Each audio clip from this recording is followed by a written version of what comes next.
সবাইকে স্বাগত। আপনারা যারা পরীক্ষা দিবেন আপনাদের পরীক্ষাটি এমসিকিউ হবে। আজকে একটি এমসিকিউ পরীক্ষার প্রশ্ন প্যাটার্ন নিয়ে এসেছি। ইনশাআল্লাহ এই প্যাটার্ন থেকে 30 থেকে 35 নাম্বার অনায়াসে কমন পাবেন। ধৈর্য সহকারে সম্পূর্ণ ভিডিওটা দেখবেন, ইনশাআল্লাহ আপনি পরীক্ষায় পাস করতে পারবেন। স্ক্রিনে যে প্রশ্ন প্যাটার্নটা দেয়া আছে সেম প্যাটার্নে আপনাদের পরীক্ষাটা হবে। দেখেন, যেমন এখানে দেয়া আছে মীর মোশাররফ হোসেনের শ্রেষ্ঠ উপন্যাস কোনটি।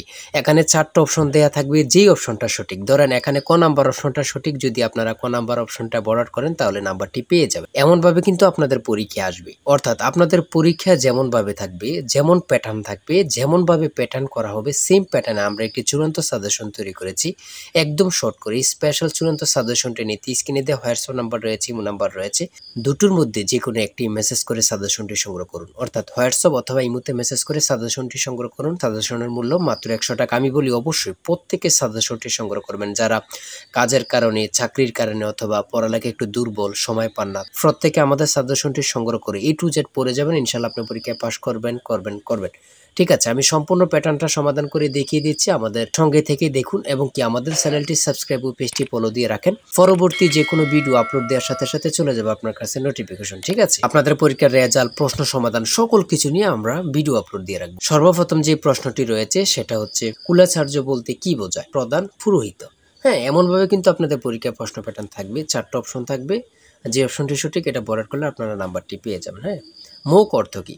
অর্থাৎ বাংলা থেকে সন্ধি বিচ্ছেদ, তারপরে প্রতিশব্দ, বিপরীত শব্দ। সন্ধি বিচ্ছেদ থেকে অবশ্যই থাকবে, বিপরীত শব্দ থেকে অবশ্যই থাকবে, এগুলো কিন্তু আপনারা খেয়াল করতে হবে। ঠিক আছে, তারপরে কারক থেকে প্রশ্ন থাকবে, বিভিন্ন কবি থেকে প্রশ্ন থাকবে, তারপর কাজী নজরুল ইসলাম, তারপর জসিমউদ্দিন, মনির চৌধুরী, এগুলো থেকে কিন্তু একটা প্রশ্ন থাকবে। দেখেন 8 নম্বরে রয়েছে বাংলা সাহিত্যের প্রথম নাগরিক কবিকে। হ্যাঁ, বাংলা সাহিত্যের প্রথম মহাকাব্য কি? খুবই গুরুত্বপূর্ণ, এটা কিন্তু নবম দশম শ্রেণীতে কিন্তু অ্যাভেলেবেল। ঠিক আছে, এটা কিন্তু আমরা অনেকেই জানি। হ্যাঁ, প্রশ্ন কিন্তু বেশি হার্ড আসবে না যদি আপনি পরীক্ষার প্রশ্ন প্যাটার্নটা বুঝতে পারেন। প্রশ্ন একদম ইজি আসবে। ঠিক আছে, আমরা বুঝি না বলে কিন্তু উত্তীর্ণ হতে পারি না, আমরা একটা ভালো সাজেশন পাই না বলেই কিন্তু উত্তীর্ণ হতে পারি না। এটা হচ্ছে আমাদের মূল সমস্যাটা। ঠিক আছে, সব থেকে বড় সমস্যা হচ্ছে আমরা একটা সাজেশন অথবা একটা গোছানো একটা প্রিপারেশন নিলেই কিন্তু আমরা চাকরিটা কনফার্ম করতে পারি। হ্যাঁ, তারপরে মীর মোশাররফ হোসেনের শ্রেষ্ঠ উপন্যাস কোনটি? সেটা হচ্ছে বিষাদ সিন্ধু। এমনভাবে কিন্তু আপনাদের প্রশ্ন উত্তরটি থাকবে। ঠিক আছে, বাগধারা থেকে অবশ্যই প্রশ্ন থাকবে, বাগধারা থেকে থাকবে, বাক্য সংকোচন থেকে থাকবে।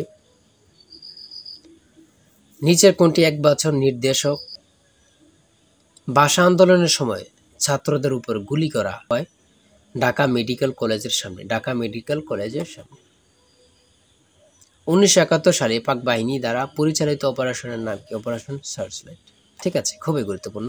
2024 সালে গণ অভ্যুত্থানকে কি নামে অভিহিত করা হয়? জুলাই গণ অভ্যুত্থান। 1971 সালে মুক্তিযুদ্ধের সময় নৌ কমান্ড কত নম্বর সেক্টরে অন্তর্ভুক্ত ছিল? 10 নম্বর। 30 নম্বরে রয়েছে বিশ্বের শীর্ষ রপ্তানিকারক দেশ কোনটি? চীন। হ্যাঁ, চীন কিন্তু অনেক এগিয়ে যাচ্ছে, মানে অনেক উন্নত হচ্ছে দিন দিন।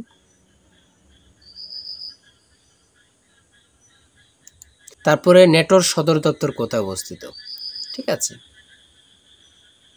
কতদিন পর পর একজন সুস্থ মানুষ রক্ত দিতে পারেন? 120 দিন। আমরা কিন্তু অনেকেই বয়ে রক্ত দিই না। ঠিক আছে, রক্ত দেয়া কিন্তু ভালো। হ্যাঁ, ইংরেজি পার্ট থেকে আর্টিকেল থাকবে, প্রিপোজিশন থাকবে, আর ট্রান্সলেট তো 100% শিওর থাকবে। 1 থেকে 2টা মার্ক অবশ্যই ট্রান্সলেট থেকে থাকবে, ভয়েস থেকে থাকবে আপনাদের। যেমন এখানে একটা অনুবাদ দিয়েছে, রাইট ফ্রম ভার্ব থেকে থাকবে, সিনোনিম অ্যান্টোনিম থেকে অবশ্যই আপনাদের প্রশ্ন থাকে। ঠিক আছে, 47 নাম্বার রয়েছে what part of speech connects words আর গ্রুপ অফ ওয়ার্ডস। নাউন থেকে প্রশ্ন থাকবে। হ্যাঁ, এটা কিন্তু বুঝতে হবে। হ্যাঁ, প্রশ্নগুলো কিন্তু কঠিন আসবে না, একদম ইজি আসবে। হ্যাঁ, আমাদের সাজেশনে খুবই গুরুত্বপূর্ণ প্রশ্ন উত্তরগুলো নিয়ে কিন্তু আমরা তৈরি করেছি।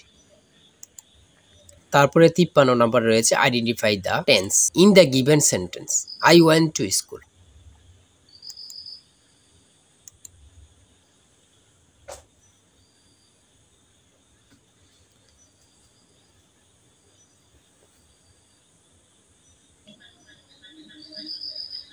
গণিত থেকে থাকবে, গণিত থেকে পিতা মাতা ও পুত্র অঙ্ক থেকে থাকবে, তারপরে লাভ থেকে থাকবে এগুলো। হ্যাঁ, যেমন একজন দোকানদার কিছু ডাল 2375 টাকায় বিক্রি করলে তার 5% ক্ষতি হয়, ওই ডাল কত টাকায় বিক্রি করলে তার 6% লাভ হতো। হ্যাঁ,